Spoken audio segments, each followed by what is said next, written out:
afternoon and welcome to the Scottsdale Development Review Board public meeting. The purpose of the Development Review Board is to maintain the quality of development in Scottsdale by reviewing all of the design aspects of a proposed development and the relationship of its design components to the surrounding environment and community. The board also reviews all preliminary plats for subdivisions to assure conformance to policies and ordinance requirements. The agenda consists of the roll call, public comment on non-agendized items, administrative report, minutes, approval of the prior meeting, and action items. A roll call vote will be taken after each item's motion. The liaison will call each board member's name to indicate their desired vote for that item. After the vote has been counted, the liaison may read out the final vote. Citizens wishing to speak during public comment time or to speak specifically on any agenda item may fill out a blue request to speak card to the staff table before the agenda item is to be discussed. Citizens interested in submitting a written comment on any item may submit a yellow written comments card in person to the staff table prior to the beginning of public testimony. When called, please come to the podium, state your name and address, and begin speaking. Groups wishing to speak should elect a spokesperson to represent the views of the group. To facilitate the meeting, your comment will be limited to 3 minutes for individual speakers, 1 additional minute for each additional individual present at the meeting who has contributed their time to a representative speaker, up to a total of 10 minutes. I will remind our audience that the board's review relates to design matters and does not include consideration of existing zoning district designations, zoning entitlements, or the allowed uses within the zoning districts. The board's motion may be to approve with modified stipulations, deny the request, or continue the case. Thank you for your interest and time. Now we will begin the meeting with the roll call. Councilwoman Caputi. Here. Vice Chair Brand. Here. Commissioner Young. Here. Board Member Pieser. Here. Board Member Fakih. Board Member Mason. Here. Board Member Robinson. Here. 6 present. Thank you. Thank you. We will start with public comment on non-agendized items, and I don't think that we have any. So we'll move on to an administrative report by Brad Carr. Thank you, Councilwoman Caputi, and thanks for joining us. This is a rotation now for yourself and Commissioner Young, so thank you both for joining us. A couple items on the administrative agenda, or administrative items today. Just wanted to go over, we did receive additional correspondence regarding item number 3 that did not make it into the staff report, so that should be on the dais in front of you there, as well as additional correspondence for item number 6. And some new perspectives that were presented by the applicant for that for you to take a look at there. Those will also be presented during the presentation, but just wanted to have you see those on the dais. Finally, the agenda does show for a presenter for item number 8 as Lisa McNeely, but we will have a different staff presenter for that today. Mr. Tim Connor with the city will be presenting on that today. We are planning to have some additional items for our first meeting in January 9th, so hopefully we'll all see you there. I'll be here. Okay, great. And that concludes my administrative report. Thank you. Thank you, Brad. Next, we will have approval of the minutes from November 7th, 2024 Development Review Board meeting. Do I have a motion? So moved. Second. Roll call vote. Councilwoman Caputi. Yes. Vice Chair Brand. Yes. Commissioner Young. Yes. Board Member Pieser. Yes. Board Member Mason. Yes. Board Member Robinson. Yes. Motion passes 6-0. Thank you. Next, we're going to move over to our consent agenda. We have 3 items, and the first item, number 3, has some public comment, and I think there's been a request to pull off consent and move to regular agenda just so we can hear some public comment and any questions from our board. So I think that it would make sense to just start with the speaker on item number 3. And I believe that's Karen Waters, if you want to come up to the podium, please.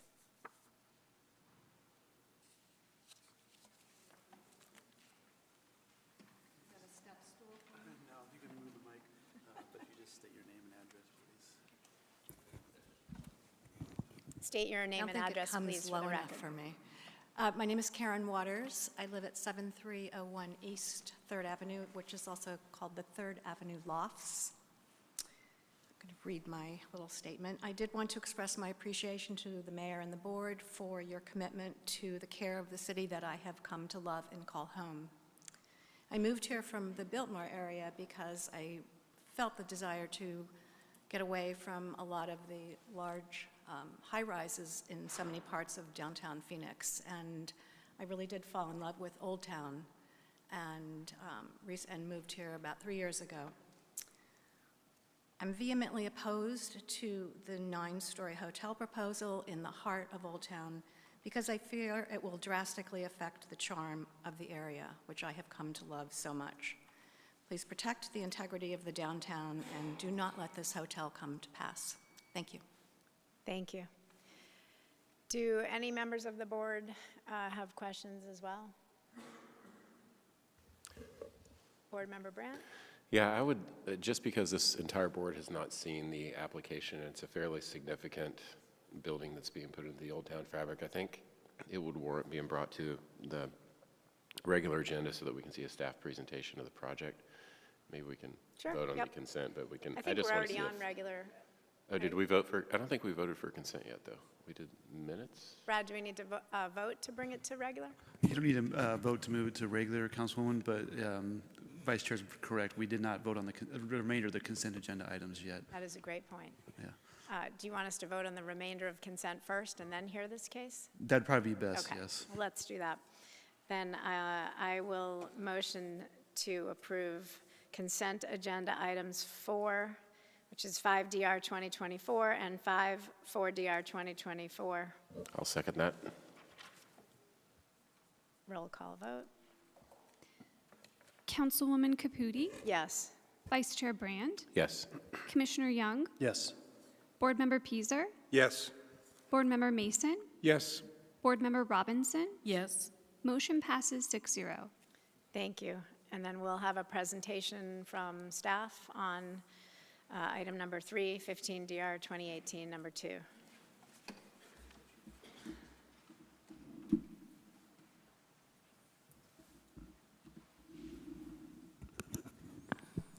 Good afternoon, Councilwoman Caputi, Commissioner Young, and Development Review Board members. I'm Brian Clough with the city's Planning Department, and I'll give you a brief overview of the case this afternoon for Winfield Hotel and Residences, case 15DR 2018, number 2.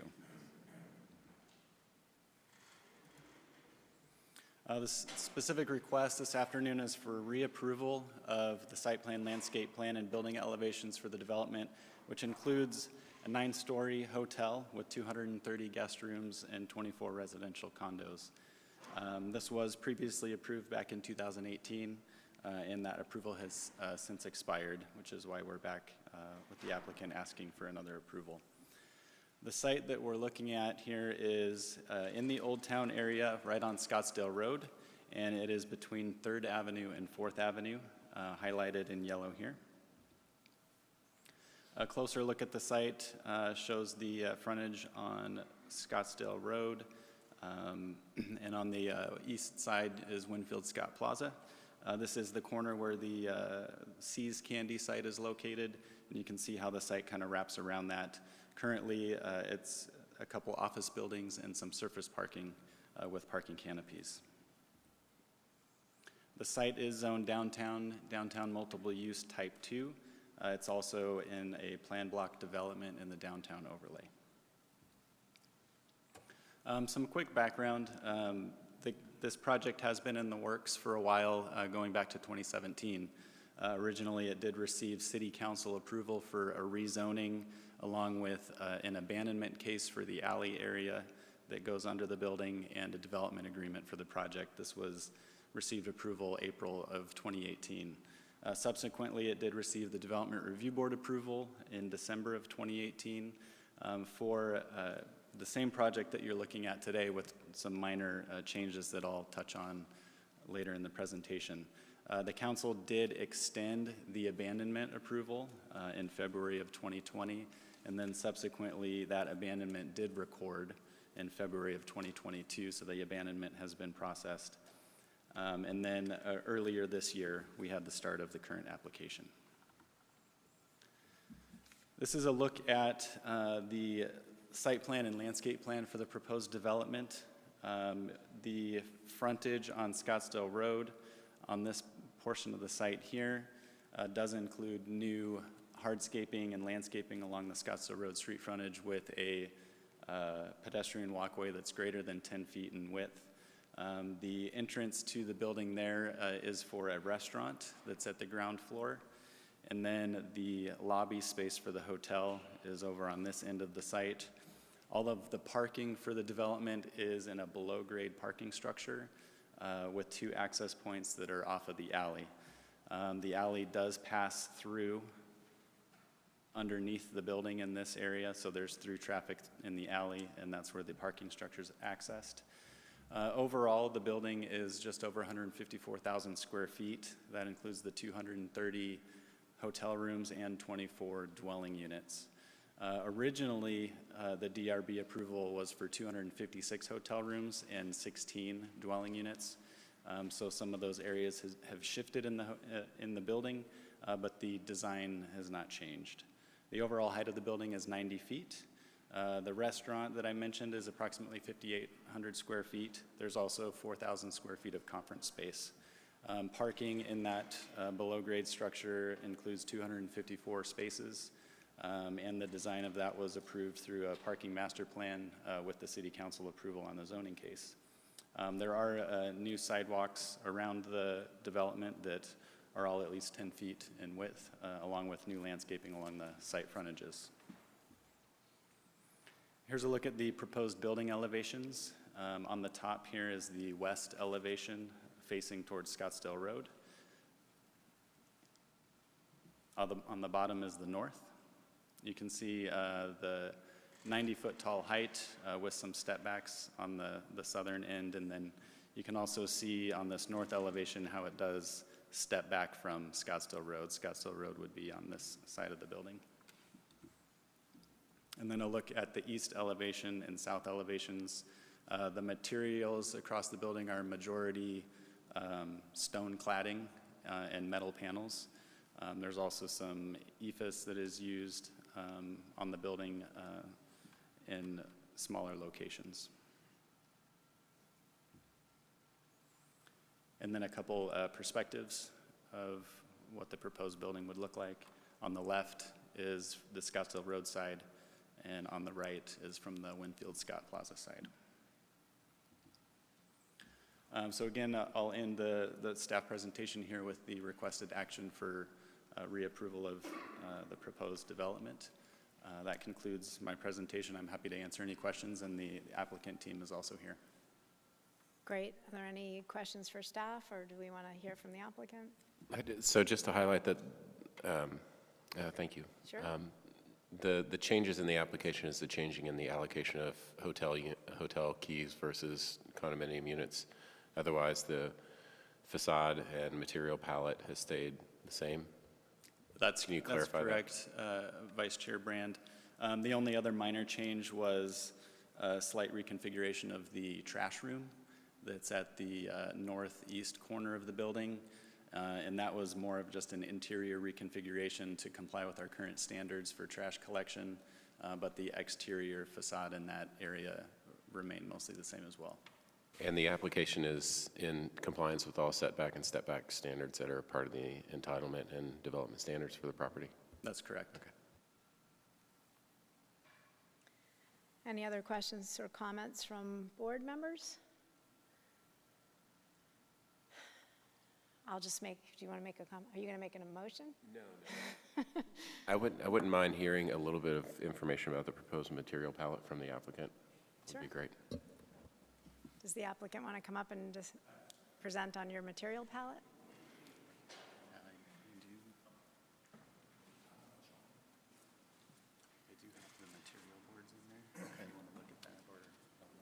Okay, thank you. Councilwoman Caputi and members of the board, thank you. I'm Tom Galvin on behalf of the applicant with Rose Law Group, 7144 East Stetson Drive. If I may, there's a few points that I'd like to make, Vice Chair Brand, Councilwoman Caputi, and then our architect, Vince Carano, who's standing behind me, can answer your more specific question. First of all, we want to thank staff for that very thorough presentation and to underline that this is substantially the same project that appeared before this board a few years ago. And in fact, I believe that several members of this board were on that board when this was originally approved. Some of the things I want to highlight is that, as I said, this is the same plan. There's only minor tweaks. You heard earlier, it's to comply with the current code. Also, entitlements are secured, and all bonus rights have been paid for. And in fact, the applicant has devoted already more than $1 million to the project towards the development agreement. As we all know, COVID hit, and this really affected our approvals, and it caused delays and actually caused a skyrocketing of costs in construction and set these delays in place. But the project conforms to all the stipulations from the original case, which is ZN case, and that's from 2018, and all new stipulations. As we heard earlier today, staff is in support of the reapproval, and now I'd like to introduce you to Mr. Vince Carano to answer that question and any others you might have. Thank you. Good afternoon, members of the board. My name is Vince Scarano. I'm the principal from Built Form Architecture Group, 19820 North 7th Street, Suite 260, Phoenix 85024. We do have a material palette board here, so Brian, if you don't mind helping me as far as how to access this here on the screen. I was just going to, if the board is okay with this, I was just going to immediately go to the palette just for the sake of saving time. Okay. If we could go back to the staff presentation.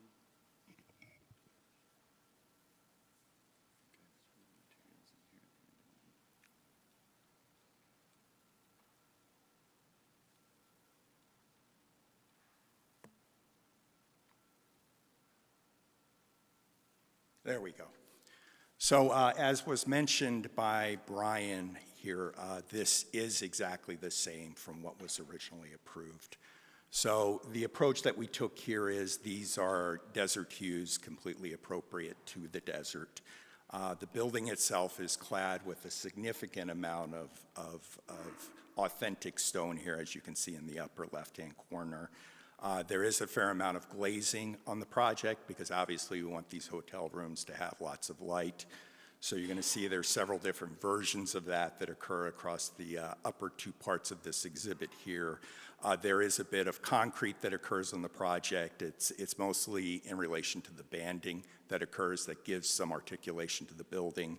You'll see that in the upper right-hand corner. And then as far as the ephes goes, you'll see that there are some neutral colors that occur here that are located here at the bottom of this exhibit. I have a real quick question. Can you run through the glazing strategy and the reflectivity of each of the glazing typologies that you have outlined here? I think one concern with a building within the Old Town context is to make sure that the reflectivity is within city guidelines, as well as just limiting highly reflective surfaces within the Old Town area. Yes, and when we had originally worked with staff way back in the day, that was an issue. So I do know that as far as the reflectivity goes, it does meet the city of Scottsdale standards here. So there was never the intent here to have reflective surfaces as far as glazing goes. So the major glazing typology that's on the hotel, which is on the above grade level, is the GL2, which is the solar band, the solar blue solar band. Is that correct? Yes, that is correct. Okay. And obviously our intent here is to cut down or to work with as much energy efficiency as we can here.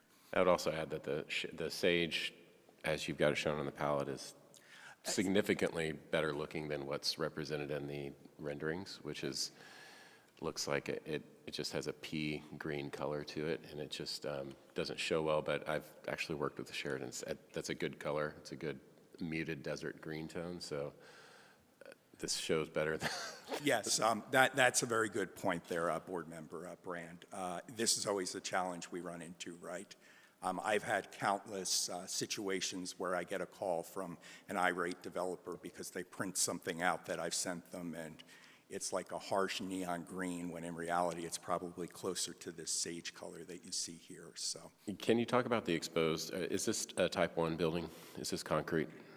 all the way up? Yes, it's a combination of concrete, and I believe there's steel that's also in this building. Are you exposing the floor edges on the exterior perimeter of the building? If you go back to the elevations, do you have like exposed concrete edges that are overhangs? As much as we would have liked to have done that, it's just because of how the articulation worked, it's actually going to be an applied surface. Oh, it's a flat, okay. I didn't know if we could go back to that. Where is the natural concrete coming in at, though? You were saying it was in horizontal edges? That one there? Okay, keep on going. Okay.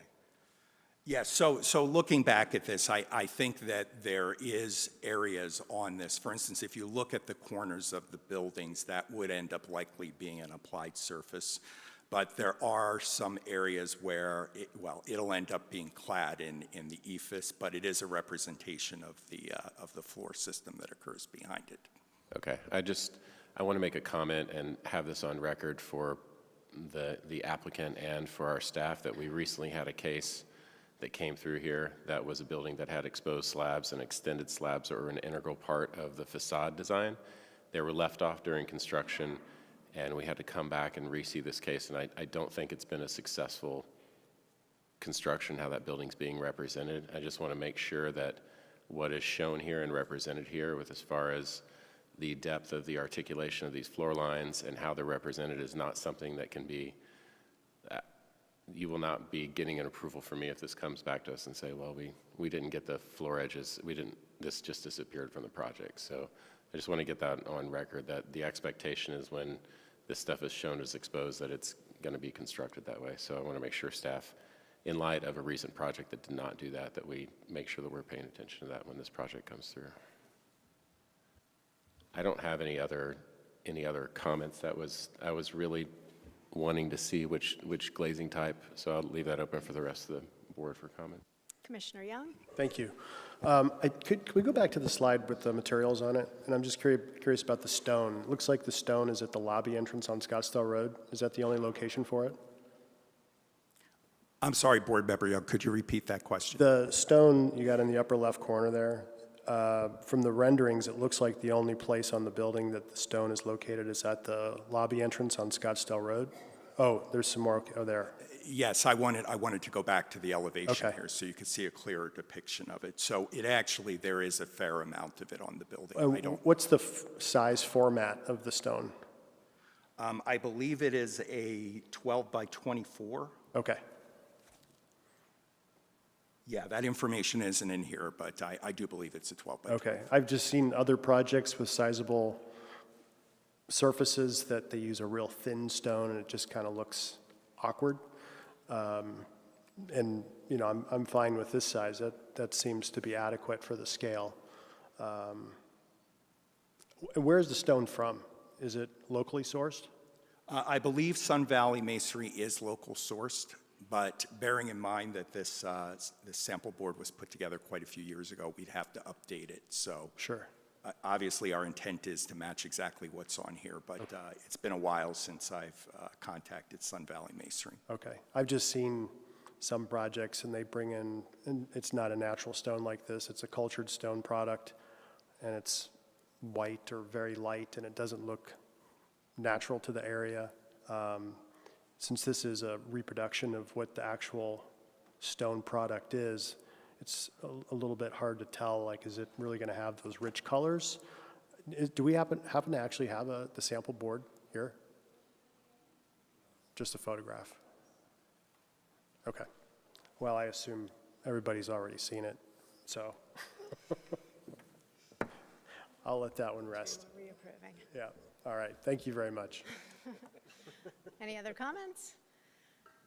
I just want to make a quick comment that what grabbed my eye here is 15DR-2018. This project is now 7 or 8 years old. We hear a lot about pipelines up on our council dais, and it's just this is a perfect example of a great project that got stalled for so long and is finally moving forward. So again, to remind everyone in the room, including the speaker, this is a reapproval. This is not going to come back before council or planning commission. This is just about design today.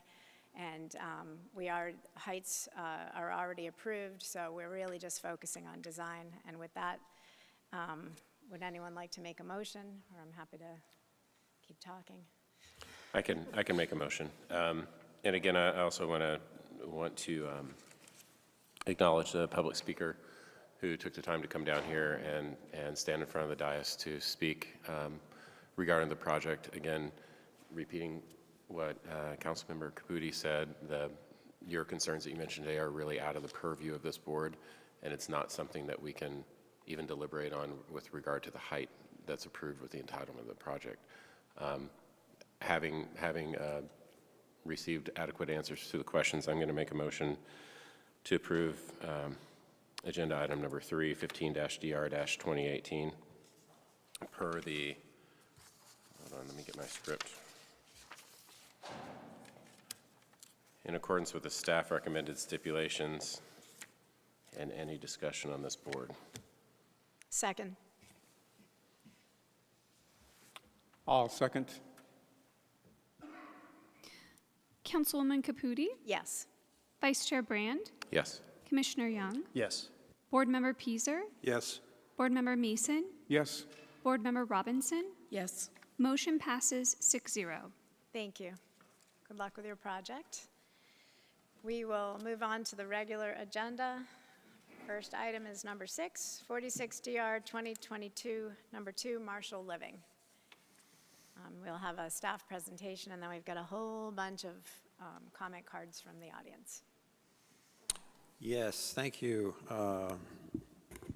Councilwoman Caputi, Vice Chair Brand, and board members. Greg Bloomberg, Principal Planner, here to give you an overview of Marshall Living, 46DR 2022, number 2. I'm going to skip right past this site because it's a small location. I want to go straight to this area. So this project is located just south of the intersection of Marshall Way and 5th Avenue. It actually was comprised of 2 parcels, which I'll get to in just a moment. Originally, it was only 1 parcel, which was basically from here north, and they have since decided to include this parcel to the south as part of the project. Lots of single-story and some 2-story retail, restaurants, and commercial in the vicinity.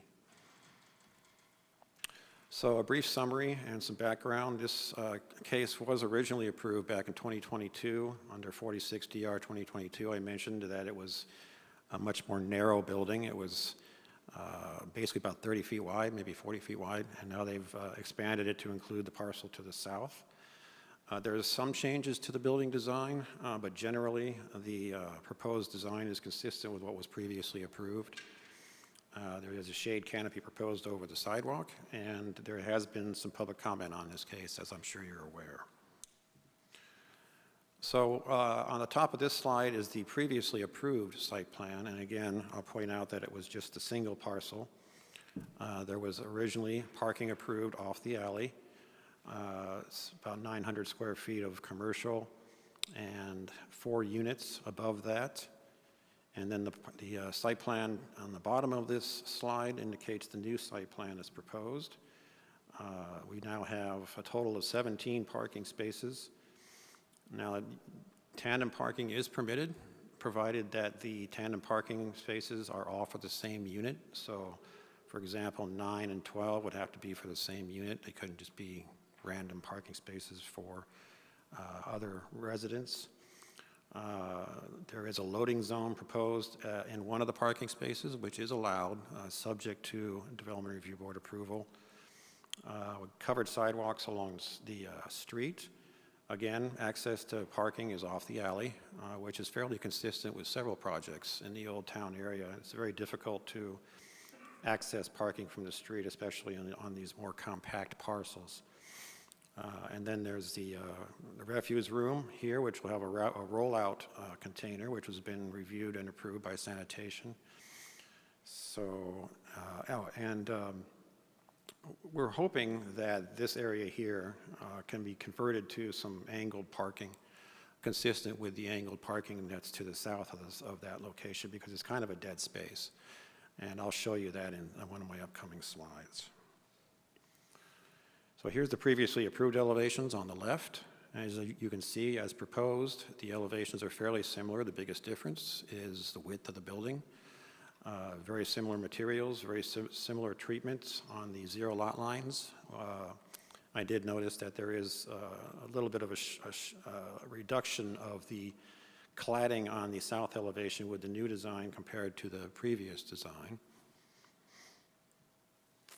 And then one of the biggest concerns that I've seen from the neighbors in the area is the massing and the height of the building. So I want to make sure you were aware of this. So what we've got here is the building setback, and by the way, the building setback in this area is 14 feet from back of curb, not from property line. So from back of curb, they're meeting their 14-foot setback. And then there's a step back requirement that starts at 30 feet in height, which is right here. And it's a one-to-one requirement going back all the way to the end of the building. What they're proposing and what is allowed by ordinance are some encroachments into that step back, specifically a balcony area, the balcony railing, and of course the street level sidewalk shade canopy is also an exception, is encouraged by the general plan. And then there's even a portion of parapet up here that's also allowed to encroach. There's other encroachments that are permitted by the ordinance, such as stairwells and elevator shafts and so on and so forth, subject to Development Review Board approval. But this design, as they're showing it, is consistent with the exceptions that are allowed by the ordinance. So the height at 48 feet and the massing as proposed is consistent with the ordinance and also with the Old Town Character Area Plan. These are the original perspectives, just giving you some various angles of the first approval building. And then I've got a couple of updated perspectives for you. This is looking southeast from Marshall. And I'm going to finish with this particular slide because it gives you a good view of the massing and also the covered sidewalk. And that will complete staff's presentation.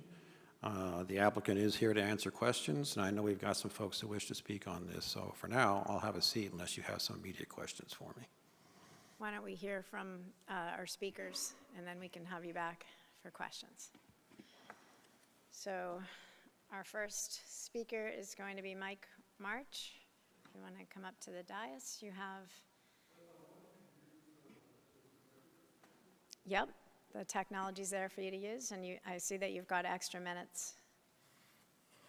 So you'll have 8 minutes, and your timer is right here if you want to keep track.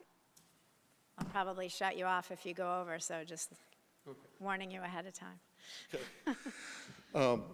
My name is Mike March. I've been an architect for 30 years here in Arizona, 20 years as principal of Moderna Architects, spending much of that time in office space directly across the street from the proposed project.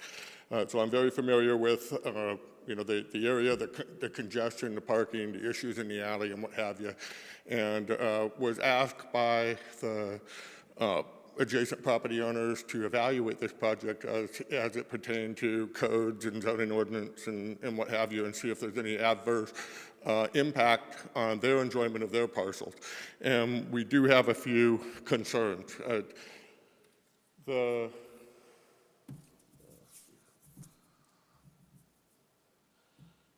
zoning ordinance clearly has design guidelines for parking and with respect to adjacent drive aisles. You can see if you have 20-foot drive aisle, you should have angled parking at 55 degrees. And if you're going to have 90-degree parking, which this project proposes, you really need to have a 24-foot drive aisle. That's a standard I've been held to on all of the projects I've done in Scottsdale. And anybody that's driven through a Costco parking lot or anything of that nature understands 24 feet, even then, is not quite enough. I realized that on every project I've had, density is driven by parking, and I can appreciate the developer's desire to maximize the density and get that 90-degree parking space in there. But you need to have a 24-foot drive aisle to do that, and I don't believe that this project does. What we have if you notice.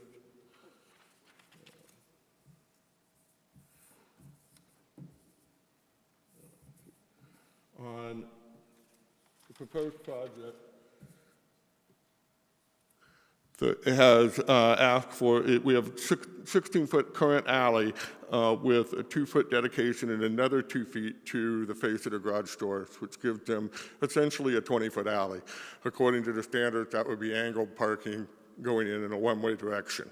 The applicant also states that all the parking will be coming from Marshall, which then creates a two-way drive aisle situation as the parking through the parcel on the north is coming from the east. This would be coming from the west, and again, going back to the zoning code, 24-foot minimum for two-way drive aisle.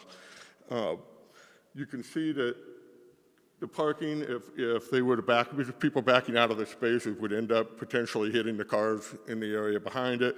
The ADA space, it's got a wall right 20 feet behind. I don't even know how you can get into that space. And we have a similar situation over on the east alley with the loading zone and the other 2 spaces over there where you're limited to just barely 20 feet. The loading zone itself, it's not too practical. I mean, anybody that's moved into any place, the smallest U-Haul you can get with a little van front or something's got a 25-foot turning radius. So it makes it a challenge to use that, and I think that the only way that people are going to be able to move into these parking spaces is by trespassing onto the properties nearby and maneuvering in there. The second challenge that we have is that we have 12 apartments, 3 are 2-bedroom, which we can see where the tandem spaces are, and that only leaves 8 spaces left on here. As Greg stated, that 9th person can park in the loading zone, but then if you've got a tenant that's the only place that they can park, you really don't even have a loading zone anymore. So if somebody come home, somebody else is parking in the loading zone, where's that person going to park? Are they going to park in the street? Most likely not, just because, you get, especially this time of year, but also you get a ticket or something of that nature. So it's going to encourage parking on other parcels to make this work. And I think that it's just, what really needs to happen is we need to make sure that this project gets its full 24-foot drive aisle just for functionality and in use of the space. But thank you. Thank you. Next, we have Jose Ramirez.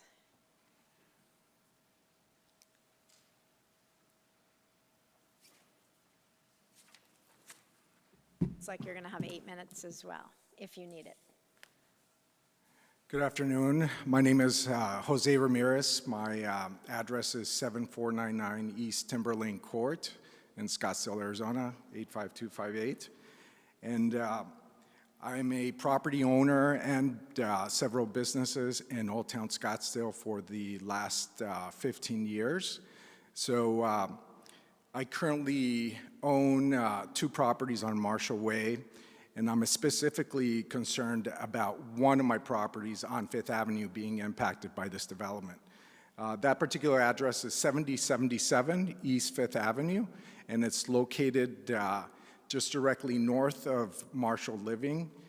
And the problems that I foresee if this project were to get approved is related to a couple of different things. One of them being their parking design. The current alleyway currently serves both my property to the north, and they anticipate using this alley to service their residential component in order to access the parking. My problem is that as proposed with the 90-degree angle, there's not a sufficient parking radius or space to be able to maneuver inside and out without trespassing onto my property. The alleyway, like I said before, is only 16 feet. So definitely I do foresee a lot of trespassing when residents use that parking at that particular angle, therefore impacting a lot of the business owners that currently use that parking at my particular building. So I'm really concerned about their safety as well, because they will have to ensure that they're not going to have a lot of space to be able to access the back doors for deliveries and that type of thing. And the other item that I'm kind of concerned about is the overall architecture. I really believe that this particular street is one of the most beautiful streets in Old Town Scottsdale. And it's got some wonderful buildings, wonderful architecture. And I would like to see something else other than something that's completely very modern, something more timeless, maybe different materials being used, or maybe more ornate, something special. We only have, it's a very small stretch, from Indian School to Fifth Avenue, which is where the horse fountain is located, which is one of the most photographed pieces of art in the Scottsdale Art Collection. So I see it as a gateway, and we only have one opportunity to continue making that street more wonderful, and I like to see something different there.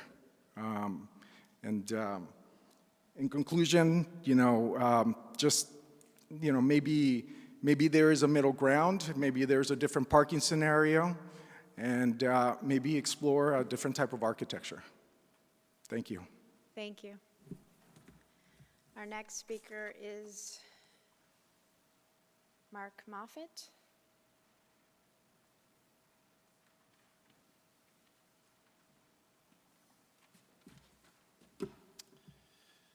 Good afternoon, Councilwoman Caputi, board members. My name is Mark Moffett. I'm the CEO of Rooster Bus, located at 7083 East 5th Avenue, just north of the proposed development. I appreciate the opportunity to speak today about my concerns regarding the project and its potential impact on Old Town Scottsdale. As a business owner and as a vested member of this community, I have serious reservations about the challenges this project poses to our neighborhood's functionality, safety, and unique character. First, let's talk about the parking and traffic. Old Town's parking situation is already strained. This project, with additional apartments and retail spaces, will only worsen the problem. Delivery vehicles for existing business, including my own, already struggle to navigate the alleyways, causing congestion and delays. Adding more retail, residential deliveries will render these spaces nearly impassable. Beyond the alleyways, the influx of residents, visitors, and overnight guests will create even more demand for parking in an area that's already at capacity. Backing out of our parking spots is hazardous due to the two-way traffic that in these tight spaces, and the proposed development doesn't adequately address the pressing safety concern. In addition to parking and traffic, waste management presents another significant challenge. Dumpsters in the area are difficult to access waste trucks due to tight maneuvering spaces and low-hanging power lines. This project lacks clear and practical plan for handling waste, which raises concern about logistical issues and potential safety hazards. Next, the building design scale are incompatible with Old Town's aesthetic. The proposed four-story height is disproportionate to the surrounding structures. Approving this project as it would set a precedent for future developments that further erode the architectural charm that defines Fifth Avenue. Furthermore, the sustainability of apartments versus condominiums should be reconsidered. Apartments often attract transient occupants, which leads to higher turnover rates and constant need to educate residents on parking, waste management, and local norms. Condominiums, on the other hand, are more likely to attract long-term residents who have a vested interest in the community, creating stability that aligns better with Old Town's ecosystem. Finally, safety is a major concern. The increased traffic in the alleyways will elevate risk of collision, vehicle damage, and potential injuries. The turn near the proposed site is already challenging for drivers and pedestrians. This development would exacerbate the problem significantly. In conclusion, I propose that the project presents serious concerns about parking, traffic, waste management, safety, and the preservation of Old Town's character. I urge this council to reconsider the scope of the design of the project to ensure it aligns with the needs of the value of the community. Thank you for your time for considering these pressing issues. I respectfully ask that you deny this proposal in its current form. Thank you for your comments. There's several other speakers, but they have donated their time to the speakers that we've already heard. Is there anyone who wanted to speak that didn't get a chance? I think I've got just about everyone. All right, so we're going to hear from the applicant. If you would like to come up and speak about your project, that'd be great.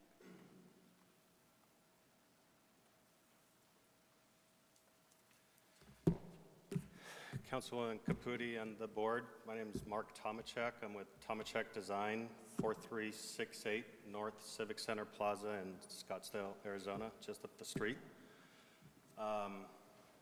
That's not our project. As Greg sort of explained, we've already been through this process, and they approved the smaller portion of the project with the same height, parking, and everything. And it was really a tight project that we barely made work. So the owner actually acquired the land on the south to make the project bigger, the property bigger, so that parking, refuse, and everything would work better. So we believe this is actually an improvement of what was already approved. A lot of what I've heard today has to do more with city ordinances and city rules. This one project won't change anything has been talked about. And what I believe is that we've actually improved the situation. You've seen the site plan that somebody put up an aerial, and the parking situation on existing old projects is actually worse than ours. Every property owner is required to dedicate 2 feet of their property to make the alleys wider. And we have done this on this project. So once all the other properties get redeveloped, these alleys will get larger. And we are providing our half street of 12 feet as required by ordinance. So I guess in conclusion, I think we're actually helping the problem. It's a downtown. Cars used to be smaller, and now their cars are bigger, trash trucks are bigger, but we all need to work together to improve it. One project at a time is usually how it happens. Thank you. Are there any questions from board members?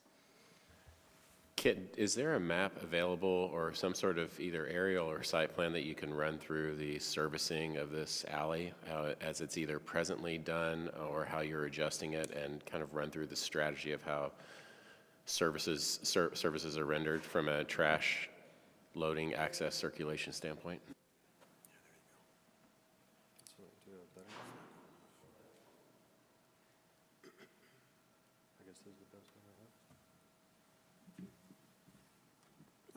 Vice Chair Brand, you want to start with the aerial, or do you want to go straight to the site plan? Either one, whatever can. I think we've heard enough comments that are talking about the access of the alleyway, the width, how the property functions and services. I know in this tight Old Town area, there's several properties that are clustered around this corner that I think we could all use an understanding of presently today how that entire area functions. And maybe that's through an aerial that. So this is the current situation. You can even see on our surrounded property, the north side of our property is being used for parking. But again, we are taking 2 feet from our north property line and 2 feet from our east property line to make the alley wider. And the refuse trucks use the alley to pick up trash. You can see kind of towards the bottom of the screen, there's a refuse bin. And there's another one on the east side of the alley also that is just refuse. They're not really even in enclosures. They're just kind of hanging out in the alley. Our refuse, it's the same on both projects, the original and the new one, but our refuse enclosure is in the southeast corner. It's screened, and it's not in the alley, it's on our property, and it's just rolled out, picked up, and put back in. Again, I think a better solution than just having bins hanging out on the side of the property that get moved around. What is the heavy dash square area on the upper right-hand corner of your proposed drawing? Looks like Bottom there's- right, that's the bin. No, the upper right, you've got a dashed area that looks like it's a site visibility triangle. Oh, It's like- triangle? No. Yes, that's, There's a square inside of the triangle, though, that's just showing up, it seems like. Or is there something else inside of that visibility triangle? yeah, there is something, but there shouldn't be anything there. Yeah, I don't know what that is. There's nothing in there. That's not a visibility triangle. Actually, that's a dedication for a turning radius. So that's actually going as well for traffic. Okay, so you're actually dedicating area within your property for a turning radius? Greg? I'm going to ask Sam Taylor from Transportation to weigh in on this. Hang on just a moment.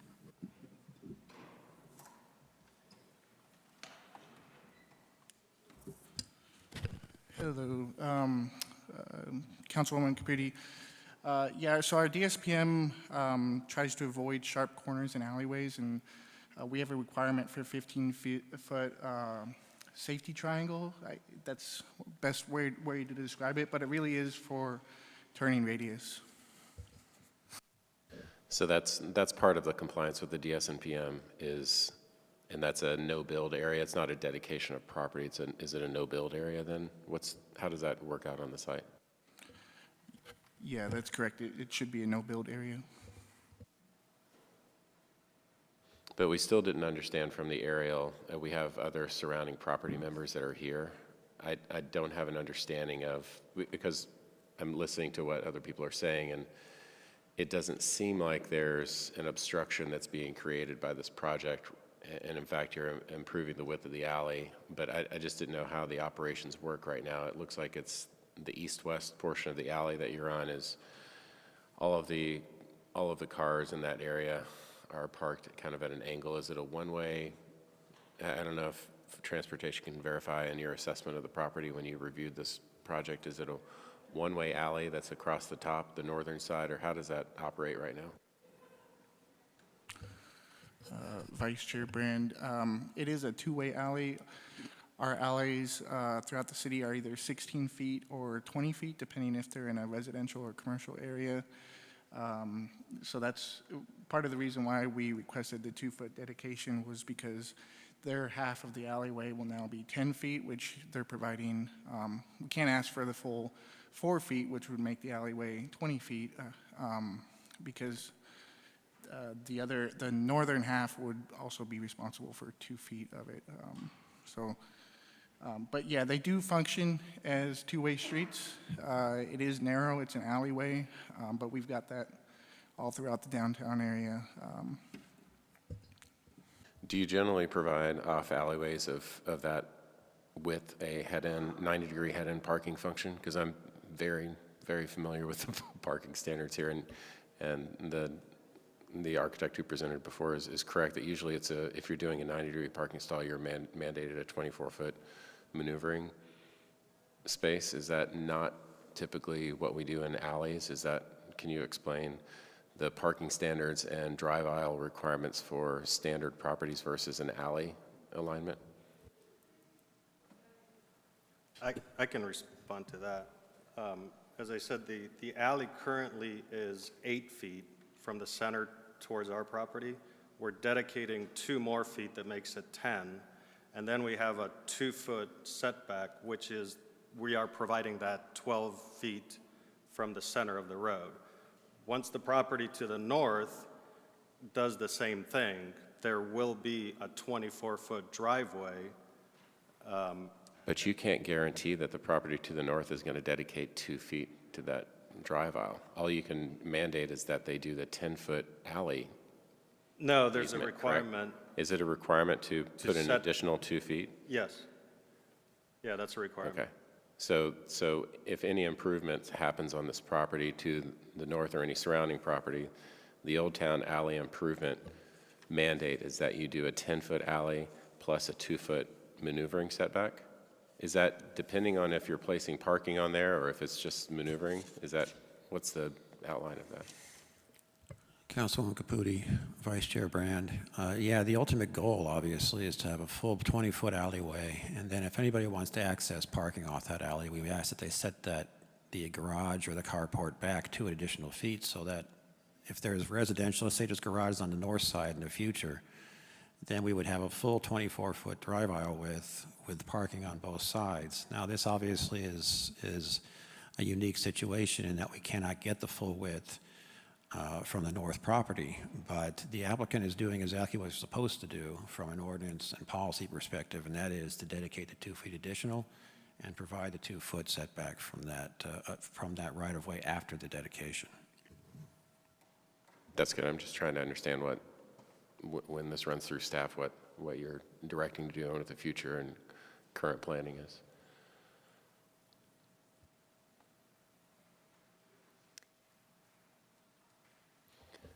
Do you have any response to why the southern facade, the metal has decreased in the application, or is that just I don't know if you wanted to run through any of the other differences of what was the previous approval versus what's being proposed here? So we had the unique opportunity to design this building twice. So we went through full construction documents on the previously approved project, and there were certain building code issues that we came up with after the DR approval. The reason the metal is taller, honestly, I can't answer that. I don't know why. But there's some fire requirements because this is a firewall and it abuts the property to the south of this, which, again, as we have been talking about, one day maybe, but probably that property will be built out to a 4-story building and completely block this.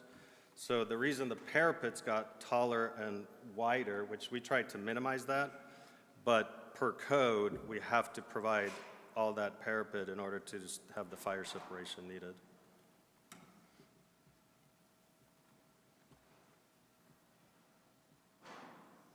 Are there any other comments from people, or am I hogging the floor? I know. Does anyone else want to make some comments? I do have a comment. Circling back to the parking. So this is a alley. It's not dedicated right-of-way, is that right? I guess, Mr. Bloomberg? Councilwoman Caputi and Commissioner Young, it is dedicated as right-of-way, but it's also an alley. Okay, but it's never intended to be a street? No, you're correct.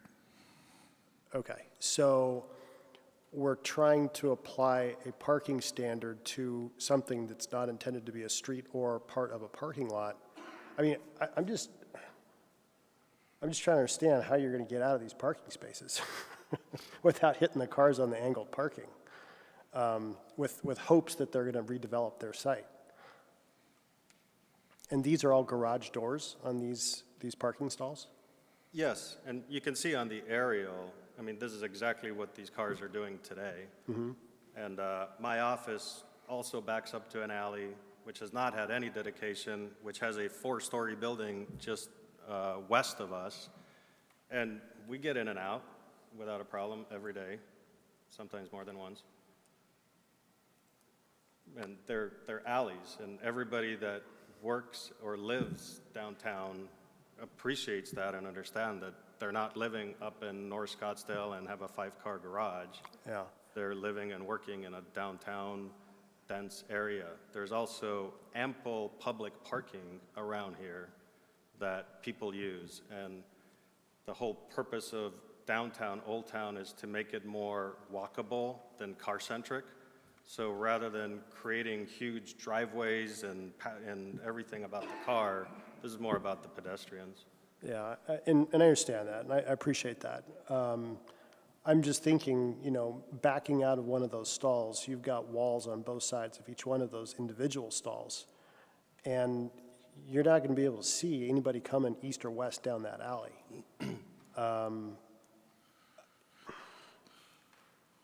I'm struggling with this one. We've got, parking standards with this 24-foot driveway width, or drive aisle width, and we're very below that number. I'm struggling with understanding how that's going to work. especially with the blind spots of each of those individual parking garages that you've got. So have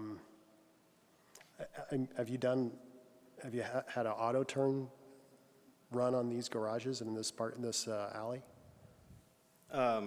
Like I said, I do it every day because it's a very similar condition where I park on a daily basis. Sure, but did you actually run an auto turn on it? Not on this one, and these aren't individual cars, they're two cars, so every 2 parking spaces have one garage door. There's a project on the east side of this building that has a very similar condition, which are the 4-story living building just across the street from here. They have the garages that back into the alley. Okay, thank you. Councilwoman Caputi, if I may, sort of elaborate on that for Board Member Young. Please. The 24-foot aisle width that you're referring to is technically an aisle width for on-site parking. Obviously, it would be ideal for that to apply to alleys as well, and eventually it probably will for this alley if the property to the north redevelops. If it doesn't, then it won't. But I just wanted to point out that 24-foot is for on-site parking, drive aisles. I understand that. I think that's kind of a technicality, though. It's still functioning as a parking stall. So that's why we're just painting the house a different color. I mean, is it still functioning as a parking stall? So, you know, those standards of the 24 feet are there for there to be enough maneuvering when you you're backing out of the stall and when you're maneuvering into the stall. I don't have a very big vehicle, and I tell you, even a 24-foot parking or drive aisle is sometimes difficult to negotiate with the way some other people park. And you can't always count on the people parking in the diagonal stalls to be all the way in. You know, wherever that property line is, nobody can really see it to know if they're all the way in, if they're hanging out into that alleyway. I don't know, in my mind, I'm seeing a lot of bumper collisions in that alleyway with this condition. So, but anyway, thank you for the explanation. I hear the concerns, but I just keep coming back to this is Old Town. This is our downtown. I mean, all of the alleyways have this almost exact same challenge. I was talking with staff before the meeting. I could give a whole bunch of examples of other locations downtown where it's very challenging and difficult to maneuver the car. These are alleys, they're not streets. From my point of view, I think this is an incredibly challenging site. I think that the owner has done an exceptional job of trying hard to make it amenable to all of these different concerns, and they've come up with a pretty decent design, I think. The issue is that something is going to get built. I feel like a broken record on this. You know, we are going to see redevelopment. We're encouraging redevelopment in our downtown. We want cool, exciting, live, work, play projects. No matter what gets built here, you're going to have a challenge with the parking, whether it's a 2-story building, a 1-story building, a 3-story building. It's zoned for 48 feet, so they are within their rights. And something is going to get built. Whatever gets built here is going to have the exact same challenges. So the question is, you know, are we approving the best possible project here? And again, that we're going to have these issues no matter what. I love the way that you've added some shading elements. We have been really stressing that in our general plan lately. And I want to just reemphasize that this is actually less dense than what's allowed in this particular location. And it's actually over-parked in addition to meeting all of the ordinance requirements. So, you know, it's hard to, as a city, for us to say these are the things that we allow and then sort of take them back after the fact. And this is just like the previous case that we heard. It was approved. We're reapproving a slightly different design, and they've actually made it better than the original. Not to downplay the challenges. I think you are going to have some challenges here, but again, any project here is going to have those same challenges. And I also just want to reiterate a point that you made that hasn't been made enough, I don't think.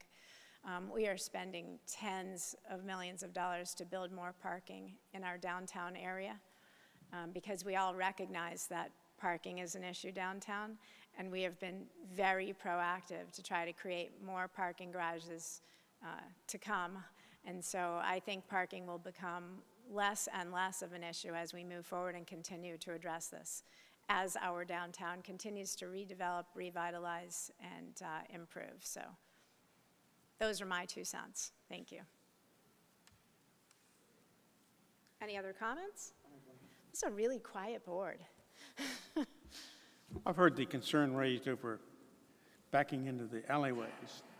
And I heard this similar concern about traffic and tightness when we were approving the warehouse complex out off Pima. And 101, there were claims there were going to be 300 trucks per day. And if you boil the 300 trucks per day down, how many trucks per hour, how many trucks per minute, how many linear feet of roadway, it soon became a non-existent problem. I think in alleyways, if we talk about people backing out, and I'll divert to our transportation people, exactly how much traffic do you normally expect running down an alleyway? It's going to be one car every 15, 20 minutes, maybe. And so I think that, people backing out, I don't see that there's going to be a big problem. I'll defer to transportation, see what you say. Board Member Mason, yeah, it would be less than 250 cars per day, typically what we'd expect on an alley. So really less than your smallest local road. Yeah. Thank you. Any other comments? I have another comment. Member Brandt? Now that we're past the service and circulation issue, can you bring up the comparative elevations real quick? Because I do think that the design aesthetic that you came forward with on the first one and what you are targeting here, which is this masonry with the metal accent, is appropriate. I think it's contemporary, but not too overzealous contemporary, like some of the stuff that I've seen on other small parcels in Old Town. It's not too attention gathering. So I really like the direction that you've gone with here. One thing that's different from the first to the second is that what was a really nice, elegant piece was that the masonry actually stopped before the top floor of this. On the elevation to the left, if you look at the south elevation, the masonry sort of stops, and it's only the sort of metal accent piece that really extends up to give a little bit of a base middle top or a penthouse feeling to this, which was a really strong way to break up the massing. I thought it was a really strong gesture. That's not present on what's proposed right now. Is that because of a zero lot line fire rating configuration with your openness? Is that what happened? I agree that I also prefer the original, how we designed it, but having gone through the building review, it was a fire comment that we had to address. Even on this original building, it doesn't work the way we designed it. So it would have had to be adjusted regardless of whether we came back here today or not. So you've got a rated wall condition that has to rise above the last ceiling. Because it's an open balcony, it has to be rated towards the neighbor. Okay, no, I understand that. Where is the mechanical equipment located for this building? It's on the roof behind the metal screen.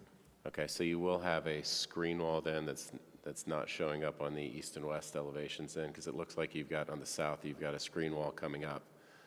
Yes. There's going to be equipment back behind that. Yeah, yes, we're just going to have equipment screening. Okay, so you're going to have screening that's going to be rooftop screening that's, okay. Yeah, it didn't appear that there was that you've got an elevator overrun staircase, but I didn't see any additional screening for equipment up there. All right, I don't have any other questions on that. Questions, comments from the board? Good? All right, well, then I'm going to move to approve 46 DR 2022, number 2, Marshall Living, per the staff recommended stipulations and including the revised building elevation worksheet as presented by staff during the hearing. After finding that the development application meets the Development Review Board criteria and the additional findings for a development in the Old Town area. I'll second. Roll call vote? Councilwoman Caputi, Yes. Vice Chair Brand, Yes. Commissioner Young, No. Board Member Peaser, Yes.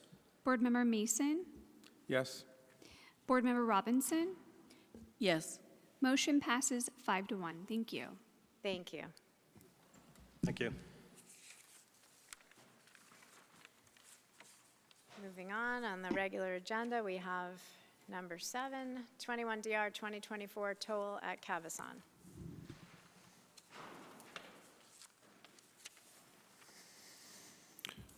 Councilwoman Caputi, Vice Chair Brand, board members, contemplated putting this on consent, but it's a big project. But I don't think it's a very contentious project, so I'll be very brief in my presentation. The site is located within the Cavazon Master Plan, which is about 130 acres that originally received zoning approval about 4 years ago when Nationwide came in with their zoning case. This site is at the south or northeast corner of what is 76th Street and Cavazon Boulevard. Just a closer view of the site. There's also a project in the works on the parcel to the north that would be a multifamily residential project. It's kind of a site plan / open space plan. All of the streetscape improvements, including the landscaping, have already been installed by the Nationwide group. So the open space and the landscaping that you're going to see is just for the on-site work that's being done, because all the off-site landscaping is already in place. The semi-triangular space down here is part of the Circle Park, which is part of the Cavazon Master Plan. It is not part of this development. Then you have some streetscaping on Miller Road, in addition to what's already there from the developer. And these lighter green areas that you're seeing here are for the private open spaces for each of the individual units.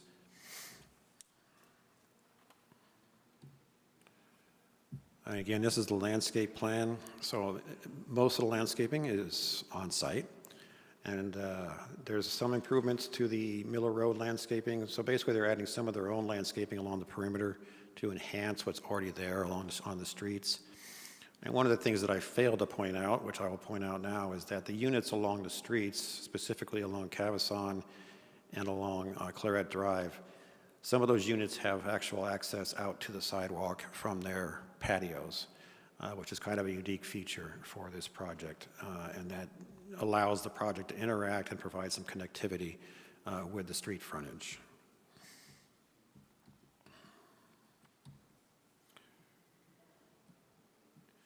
So there are 3 different color schemes and material schemes for this project. I'll just go through them very quickly.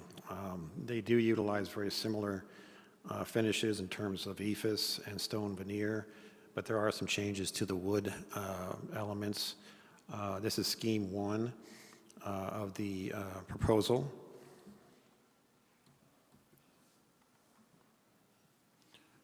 This is scheme 2, which you can see there's a little bit of a different color palette, slight difference in color palette, and a difference in the wood that's being used.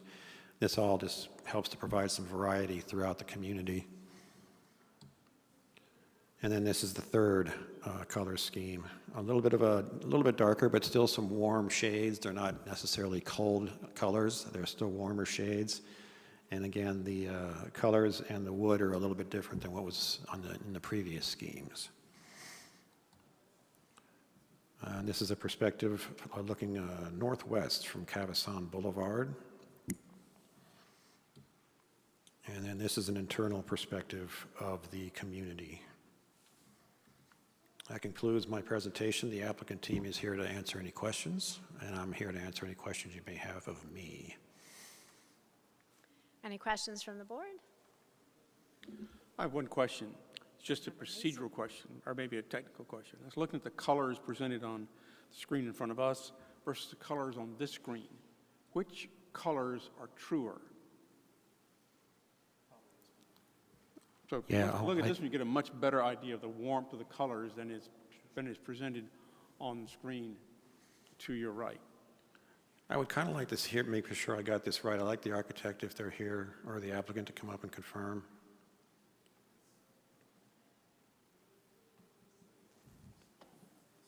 noticed the different screen quality before.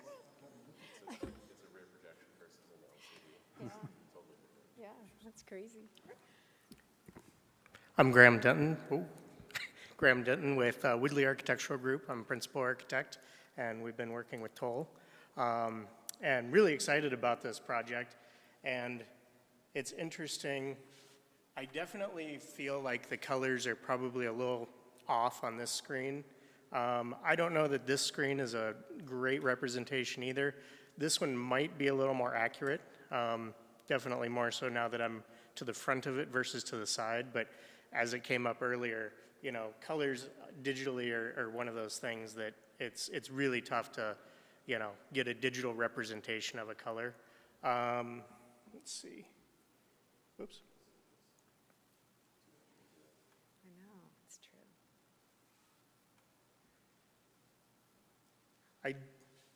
I feel like this screen, although this screen portrays them very dark, I don't think they're quite that dark. So out of both of them, I don't know, quite honestly, which one portrays better. In the old days, we used to get like the hard copy. I know. And unfortunately, I didn't even think to bring color samples with me. I think actually your rendering on this screen is probably the most accurate for the Nichiha. Which screen is this screen? The one to the projection, this one to the left. Okay.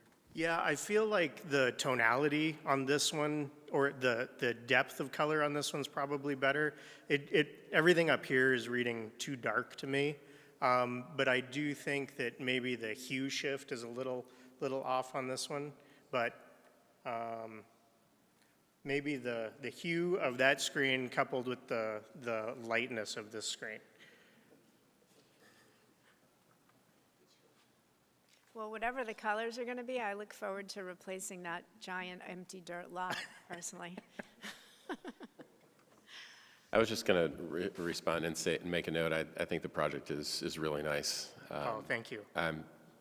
Luckily, Mr. Mason, I'm familiar with all of the Nichiha line of wood fiber cement panels, so I've got the luxury of knowing exactly what their color shades are because I see them in my office all the time. I do think the richness of the stone veneer as the base, and then essentially not just doing eaves, but actually having another highlight material with the fiber cement cladding is a great idea. I think that the massing of what's proposed here with the setbacks and the delineation between floors is a really nice product, and I think it's commend the applicant as Toll to creating a product again that is a middle tier housing that we just haven't seen a lot of. We see a lot of wrap and podium and boxes, and then we see ground up surface parked garden style. We don't see a ton of this quad townhome stacked, or this type of stacked, double stacked townhome or single stacked townhome. So love the product. I think you guys have done a great job. I think it'll be a nice addition to the area and to professionals moving into this area that desire this type of, and it complements the Cavazon development really, really well. So, and again, not creating, I know that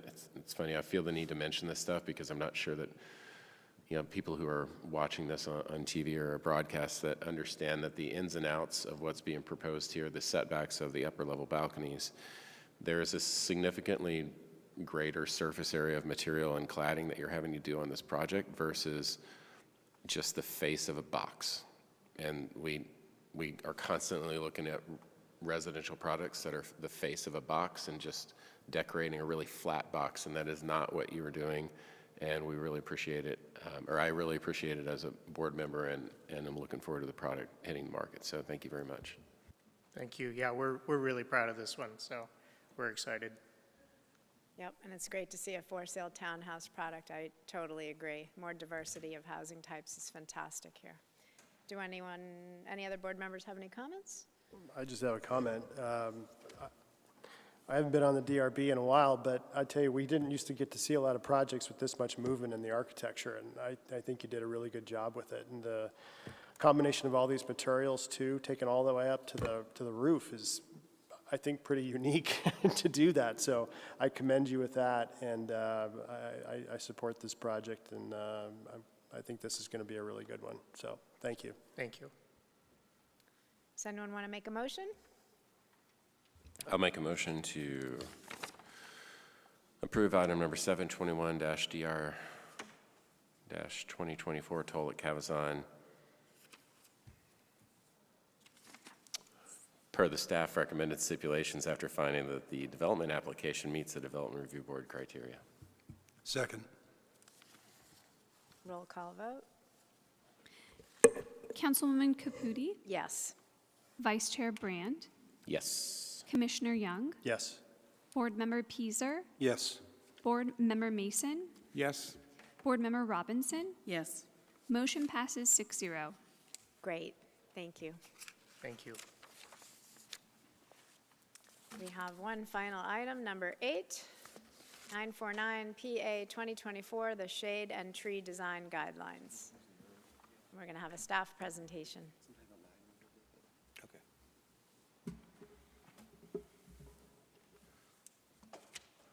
Good afternoon, Councilman Caputi, or Councilwoman Caputi, excuse me, and board members. My name's Tim Connor. I'm the Environmental Policy Manager for the city here in the Office of Environmental Initiatives. Our office has been working on a shade and tree plan for the city. We are working with a multiple discipline design team that is led by the Design Laboratory. They are a landscape architectural firm. I plan to give you a brief high-level overview of the plan today and provide some sample design guidelines. And I'd just like to hopefully entertain any questions as I go or even at the end. Either way is fine. Today I'm here to request that we initiate request the DRB to initiate future review and hopefully eventual approval of the shade and tree plan's design guidelines. These guidelines are modular components of the larger tree and shade plan, which is still under development phase. Why this plan? In 2022, the city partnered with the ASU Urban Climate Research. Oh, I'm sorry, I'm not advancing the slides. That doesn't help. The arrows? Okay. Much better. Okay. In 2022, the city partnered with the ASU Urban Climate Research Center and published a study of the impact of the increasing heat in the city of Scottsdale. In short, their recommendations to the city were to increase shade, both in increased tree canopy and increased shade structure where trees were not feasible. Also, the study recommended that we decrease the area of dark unshaded surfaces such as parking lots and roofs. With the results of the Cooler Scottsdale study, the consultants provided us with 3 overarching goals. Can I get us advance? I'm sorry. 3 overarching goals to help guide the development of our shade and tree plan. And those were to increase our shade, maintain our shade, and collaborate on shade.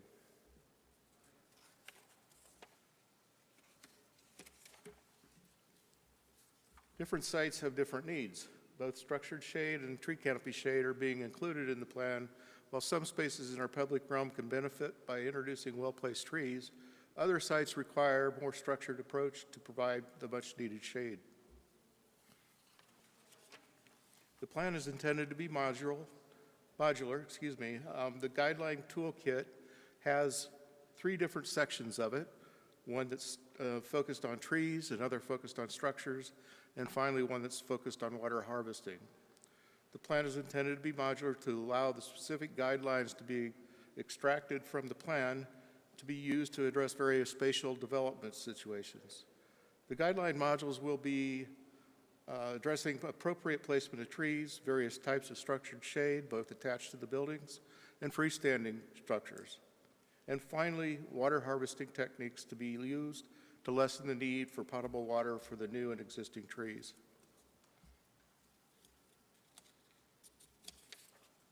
This is one example of a design guideline. There we go. I'm sorry. I keep forgetting to advance the slides. This is one example of a design guide being developed. The diagram indicates the relationship of how the size and width of a planter can affect the overall width of the canopy of a tree when it's matured. This is another example of, excuse me. Another example,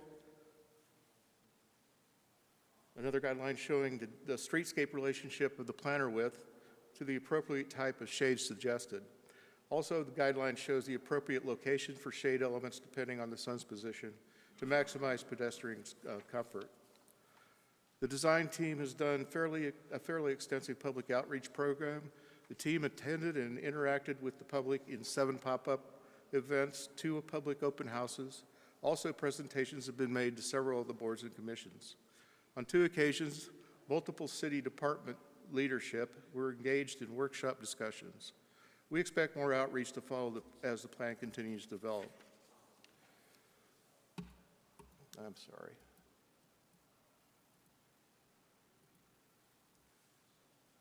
In conclusion, I am respectfully requesting the Development Review Board to initiate the future review and possible future approval of the shade and tree design guidelines. That's the conclusion of my presentation. I apologize for the lack of the slide advancement. If you have any questions, I'd be happy to try to answer them. You did a good job as a stand-in, don't worry. It's hard when they throw you at it in the last second, we get it. Yeah, I got a day's notice, so sorry. It's all good. Any comments from our board? Commissioner Young? Thank you. Thank you for your presentation, and I think it's a great idea.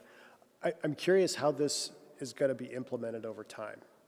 So is this going to be part of the landscape plan approval process, that there would be a shade study that gets requested by the city, or is there, like, how are you going to quantify, is there a percentage of public sidewalks that need to be shaded? How is it going to take into account public utility easements where I know you can't have trees? Other underground utilities that prevent you from locating trees within, you know, some cities it's 5 feet, some cities it's 8 feet, without root barriers and things like that. I absolutely can see the need to have shade on those public sidewalks. I face this daily in my own job as a landscape architect, trying to shoehorn these trees in when we've got these requirements, and I would love to do it all day long. But unfortunately, particularly, utility companies are a challenge when implementing this. So I'm just kind of wanting to understand how this is going to unfold over time and how it's going to be implemented. Well, essentially, we're hoping that the design guidelines will give at least a guide to the development community to where they might try to place trees, but also if the trees are not going to be able to be in that location, smaller right-of-ways on streetscapes and things of that nature may determine that you need to have maybe a pattern of shaded structures that go down and help us shade the sidewalk in periodic places.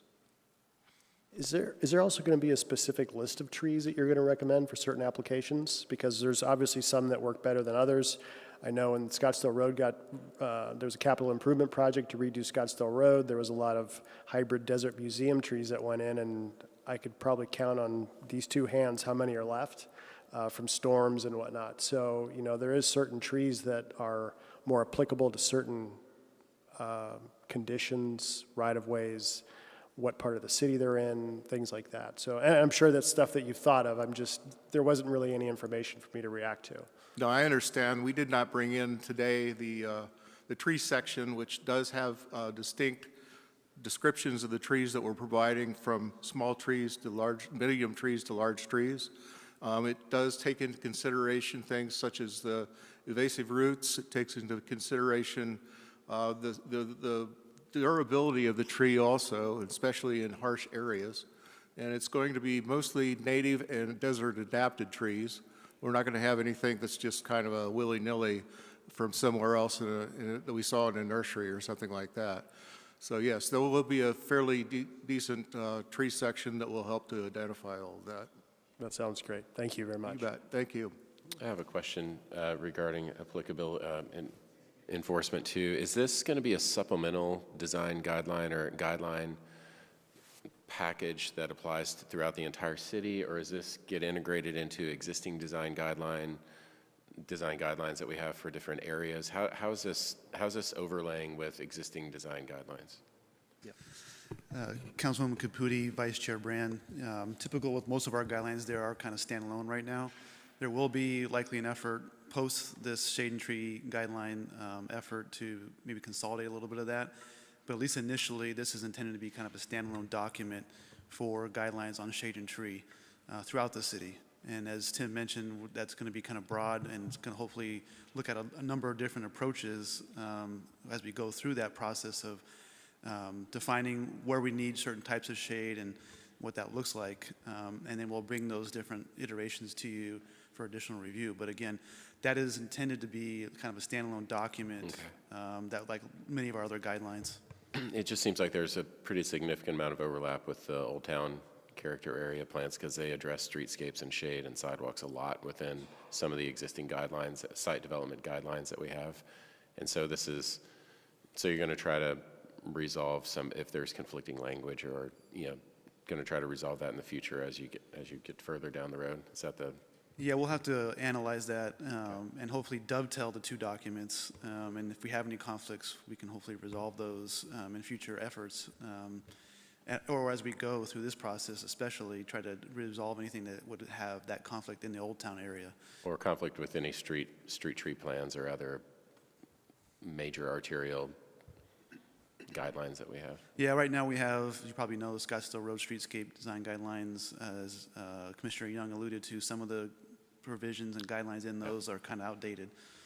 This will hopefully kind of clarify a little bit of that as it goes through the process. Great, thank you. And is this, Brad, is this also sort of like a sub-plan of our sustainability plan? It feels like it's a piece of it. Is it? I could answer that. It is a component essentially talked about in the heat section of the sustainability plan. So that's giving it some reinforcement. One of the maps that I had shown you, crack. Let me see if I can find that slide and bring it up. Here we go. To the right is and you guys probably didn't even get to see this slide because I forgot to advance it, but to the right was a heat study that's a land surface study as far as heat is concerned. It was done by satellite that flied over our area about 11 o'clock in the day. These are 2020 reactions to that. It's interesting because the general plan designates the Air Park area, the Old Town, and the South Scottsdale and McDowell roads as being our growth areas. Guess what shows up as being the hot spots in this plan? So that helped us to kind of say, yes, we need something that's going to be able to be used by future development. We also are going to be using it for our city parks. The idea is it's both our plan for us and the plan for the development community as well. I like that it's shade and tree guidelines. I love to reiterate it's not always just trees. We can provide shade in a bunch of different ways, and I know this board's talked about it a lot of times too in terms of how the building is oriented. We even just saw a case today that was using physical shade structures. So trees are a super important component, but just a piece of that. So I do like the overall approach. Thank you. There was one question that I don't think got answered, and I think it was, let's see, Mr. Young's. Let me just reinforce, with the new International Green Construction Code is now required of all commercial development. One of the requirements in that plan is demonstrating a certain percentage of the site and how it's shaded, especially the hot surfaces of parking and sidewalks and stuff of that nature. So we're going to ask probably that these design consultants be coming back to us with some kind of a diagram that you all can take a look at, that our staff can analyze so that we know that they're meeting that requirement. Yeah, I mean, I know, for example, the City of Phoenix has a similar requirement where we have to provide a shade study with to prove it up. And, you know, that shade analysis is done on June 21st at 12 o'clock in the afternoon. You know, the most awful time to be outside. So it's kind of hard to find shade on June 21st. It is. Yeah. So we got to be real careful of where you put your trees. But yeah, I mean, I'm familiar with what City of Phoenix does, and I think implementing the same thing for City of Scottsdale would also be wise. So thank you. Thank you. Any other comments? Sure. Board Member Pieser? Brad, you said this is a standalone document?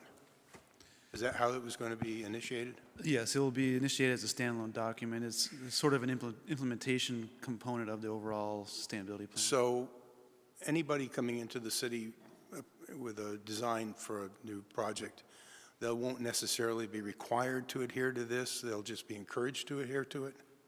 Yeah, Councilwoman Caputi, Board Member Pieser, as typical with all of our guidelines, they are policy documents, and we put an effort in to have applicants meet those policies. Ultimately, it's the decision-making body, such as the DRB, that determines whether or not those policies need to be implemented, but they are not code requirements. Okay, so if somebody does come in and they're trying to adhere to this document, we would know that? There'd be some form of information to us to say this document, they are adhering to this standalone guideline? Yeah, typically, as you know, when we bring forward any kind of DRB application, for instance, and a project is not meeting a guideline, that's usually what when we're emphasizing that with the board is when a project is not meeting a guideline, whether that be the commercial guidelines or restaurant guidelines or whatever. We're emphasizing that with the board, and we would do the same with these as well. If an applicant was not meeting a component in the shade and tree guidelines that ultimately get approved, we would emphasize that when the application comes in front of the board. It's also part of the narrative in the application that you provide too. Sorry, I have a fun time writing narratives about how we're complying to all guidelines, but we'll have to our architects or planners will have to review this and then write a narrative compliance to all applicable sections of this. So is that how that would be done? Yeah, that's how the applicant proves that, so to speak, on the front end. In addition to plans that demonstrate it, okay. They're writing a narrative to demonstrate how they're meeting the requirements. Okay, thank you. Well, there weren't a lot of details for us to look at, but I'm a huge fan of aspirational documents, so if there's no other comments from our board, I will move to initiate the shade and tree design guidelines. I'll second that. Roll call vote. Councilwoman Caputi, Yes. Vice Chair Brand, Yes. Commissioner Young, Yes. Board Member Pieser, Yes. Board Member Mason, Yes. Board Member Robinson. Yes. Motion passes 6-0. Thank you. We have one more question from Board Member Brand. Because I haven't talked enough this meeting. Mr. Carr, is there going to be a report or an explanation presented to the board regarding the city's zoning ordinance adjustments to comply with state bills for accessory dwelling unit and other single-family residential areas that are designated based on the state? I know that the city needs to show compliance by January 1st or January 5th of 2025. For additional information for the board, were the adjustments to the zoning ordinance presented to City Council, or is there going to be a presentation from staff just to talk about what's being adjusted? Absolutely, Councilwoman Caputi and Vice Chair Brand. Those updates to comply with those requirements were presented to Council and approved on November 25th. They will go into effect Christmas Day. And from all practical implication, though, we'll start implementing that on January 1st per the requirements. We're happy to present some of the changes that are a result of that. With regards to the ADUs, those don't really get seen by the Development Review Board, but essentially what that amounts to is the ability for certain properties throughout the city, if they are qualifying, to have ADU or ADUs on the property subject to certain requirements. And so those allowances and requirements are all going to be, again, part of the code starting December 25th. With regards to adaptive reuse, which was another bill that was going forward in that last legislative session, those also did get approved on November 25th and will be implemented December 25th. Those kind of changes, per the requirements of that state statute, will also not come in front of the board. Those have to happen in an administrative fashion behind the scenes with staff. We're going to conduct a similar review that we do with any kind of development application. For instance, if someone was going to build an apartment complex, a similar type of review is going to occur for these multifamily conversions, but it will be an administrative review per the state statute requirements. So those won't get seen at all by the Development Review Board or any other public hearing body. They happen in administrative fashion. So particularly for the well, okay. I just didn't know if there was going to be we're talking about something that isn't maybe widespread knowledge, but I didn't know if there would be some sort of presentation to the DRB just for knowledge. moving forward. But since I certainly understand, since it's not something that'll ever come before a public hearing, that it's maybe not as pertinent as I thought. Yeah, and we're certainly happy to present some of those changes to you for information if you like to see that. But again, we weren't planning on it because they are essentially administrative applications. Great. We don't need to take a vote to adjourn, do we? We do not. No. Okay, well then. I support that, though. Anyone has any other comments? I will declare this meeting adjourned. Thank you so much.